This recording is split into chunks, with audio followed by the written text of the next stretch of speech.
Cats did not begin as pets curled on a sofa. They began as small wild hunters near human food. Long before collars, cat beds, and internet fame, there was grain. Grain changed where people lived, what animals followed them, and which hunters became useful. The story of cats is really the story of a deal that nobody planned. Humans built villages and stored harvests. Mice found the stores almost immediately. Wildcats found the mice. Then people noticed something simple. A cat near the grain meant fewer pests. A village near the grain meant easier meals for the cat. Neither side needed to understand domestication. They only needed the arrangement to keep working. The first cats were not house cats yet. Their closest ancestors were African wildcats. These were slim, sandy-colored animals with sharp senses and flexible habits. They were not lions in miniature. They were patient ambush hunters built for brush, fields, and rocky edges. They watched for tiny movements in grass. They heard rodents before people saw them. Most importantly, they could live near humans without completely depending on them. That made them different from many wild animals. A wolf could become a partner through pack behavior. The cat became a partner by staying independent enough to be useful. Early farming created the perfect invitation. When people stopped moving constantly, they stored food in one place. Stored food attracted insects, then mice, then bigger problems. A granary was not just food. It was survival, winter insurance, and community power. Losing grain to rodents meant losing months of labor. So any creature that reduced mice had value. Wildcats did not need to be trained. They already wanted the mice. Humans did not need to feed them every day. The grain stores fed the rodents, and the rodents fed the cats. This was not friendship at first. It was a shared ecosystem. Over generations, the boldest wildcats stayed near settlements. The most frightened cats kept their distance. The most aggressive ones were probably chased away. That left a quieter middle group. These cats tolerated human noise, smoke, tools, children, and dogs. Their kittens grew up seeing people as background, not instant danger. Slowly, natural selection did something subtle. It favored cats that could live beside us without losing their hunting skill. This is why cat domestication feels different. Dogs were reshaped for cooperation. Cats were nudged toward coexistence. They joined the human world while keeping much of their original design. Archaeology gives hints, not a single starting line.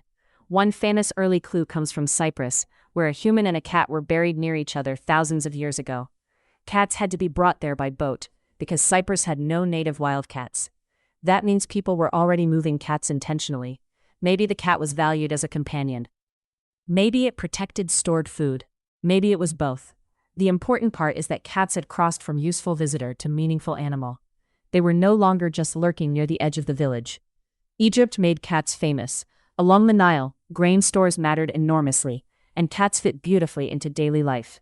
They hunted rodents and snakes. They moved through homes, temples, and storage spaces. Egyptian art shows cats under chairs, near families, and beside food. They were practical animals, but they also became symbols. The goddess Bastet was linked with protection, fertility, music, and the home. Cat imagery carried warmth and power at the same time. This did not mean every cat was worshipped like royalty. But Egypt helped turn the cat into an animal with cultural gravity. That reputation spread because trade spread. Ships carried food, cloth, pottery, ideas, and pests. They also carried cats. A ship without pest control could lose grain, rope, and supplies. Rats and mice were more than annoying passengers. They damaged cargo and carried disease. Cats made sense on board because they were compact, quiet, and effective. Sailors also gave them stories. A cat on a ship could become a mascot, a lucky sign, or a familiar creature in dangerous weather. As trade routes expanded, cats moved through ports and into new towns. The Romans helped cats travel farther across Europe. They admired useful animals, and cats had obvious practical value. In some places, ferrets and other small predators were still common for pest control. But cats were easier to keep around homes and storage areas. They slipped into cities, farms, military camps, and roads. They did not need a formal empire-wide adoption plan. Wherever people stored food, cats had a reason to appear. Cats spread because they were useful, and because they were easy to ignore until they were everywhere. Then their reputation became complicated. In medieval Europe, cats could be loved as mousers and feared as strange nighttime creatures. Their eyes glowed in low light. They moved silently. They appeared and disappeared without permission. Those same traits that made them effective hunters also made them easy targets for superstition. Black cats in particular became tangled with ideas about bad luck, witchcraft, and hidden danger. The fear was not constant everywhere. Many households still needed cats. but suspicion damaged their image, and in some periods cats were treated cruelly. That fear had consequences. When people distrust useful animals, they can make practical life worse. Fewer cats meant more rodents. More rodents meant damaged stores and possible disease. The broader lesson is clear. Culture can override common sense. A creature that helped protect food could become a symbol of fear because people misunderstood its behavior. Cats survived this because their usefulness never disappeared. Even when stories turned against them, barns and kitchens still had mice. By the early modern period, cats slowly returned to ordinary respectability. They were still working animals in many places. They guarded shops, farms, ships, breweries, and homes. But they also became companions in a more recognizable sense. Writers and artists began treating cats as characters, not just tools. Their independence became charming instead of suspicious. People noticed their habits: kneading, purring, staring, sleeping in impossible places. The cat was becoming not only useful, but interesting. The Victorian era changed cat culture again. Cat shows turned cats into organized breeds and public spectacles. In 1871, a famous cat show at Crystal Palace in London helped launch modern cat fancy. Suddenly, coat colors, body shapes, and pedigrees became serious hobbies. Long-haired Persians, Siamese cats, and other distinctive types became fashionable. Earlier cats were mostly judged by usefulness or familiarity. Now people judged appearance, rarity, and breed standards. The modern pet cat was becoming part of consumer culture. Indoor cats are a much newer idea than many people assume. For most of history, cats moved between inside and outside. They hunted because hunting was their role. Modern indoor life became more common with urban housing, cars, veterinary care, commercial litter, and packaged cat food. Cat litter was a quiet revolution. It made indoor cats easier to live with. So did vaccines, spaying and neutering, and better parasite control. The cat moved from barn and alley into apartment and bedroom. That changed the relationship again. A former pest control partner became a daily household companion.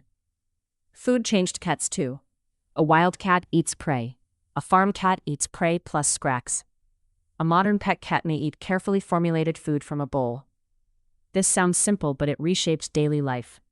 Regular feeding reduced the need to hunt for survival. It also made humans the center of the cat's routine. Yet the hunting software stayed active. A fed cat still pounces on string. It still stalks shadows. It still reacts to sudden motion with lightning speed. That is why indoor play matters. It gives an ancient predator a safe job. Science has revealed how lightly domesticated cats still are. Their bodies, senses, and instincts remain close to their wild relatives. Their ears rotate like little radar dishes. Their whiskers measure gaps and air movement. Their eyes gather light for dawn and dusk hunting. Their spines flex for sudden acceleration. Their claws retract to stay sharp. Even their social behavior sits between worlds. Cats can form bonds with humans, other cats, and familiar animals. But they did not evolve to obey commands in the same way dogs often do. They negotiate. The internet did not invent cat obsession. It amplified something old. Cats have always been expressive in ways people find easy to project onto. A cat can look offended, wise, confused, regal, or ridiculous, while doing almost nothing. Online video made those tiny expressions repeatable and shareable. The keyboard cat, the grumpy face, the loaf pose, the dramatic jump, the failed leap, the suspicious stare. All of them turned familiar behavior into global comedy. Cats became perfect internet subjects because they are both predictable and surprising. You never know exactly how, but popularity created new responsibilities. Outdoor cats can harm birds and small wildlife, especially where ecosystems did not evolve with them. Unneutered cats can multiply quickly and create feral colonies. Indoor cats can become bored or overweight without enrichment. Modern cat ownership is therefore a balance. We inherited an animal shaped by hunting, independence, and opportunity. Then we brought it into dense cities and fragile environments. Loving cats now means understanding both sides of them. They are companions, but they are also predators. Good care respects that truth instead of pretending it is not there. That is why cats still feel mysterious. Their history never fully moved from wild to tame. It moved from distance to partnership, from granary to temple, from ship to city, from superstition to show hall, from alley to apartment, and from household pet to global meme. Each stage added a new layer without erasing the old one. The cat on a windowsill is not pretending to be wild. It is carrying a very old toolkit into a very new world. When it blinks slowly, curls beside you, then suddenly attacks a loose thread. You are seeing the whole history at once. Cats live with us, but they never stopped being cats.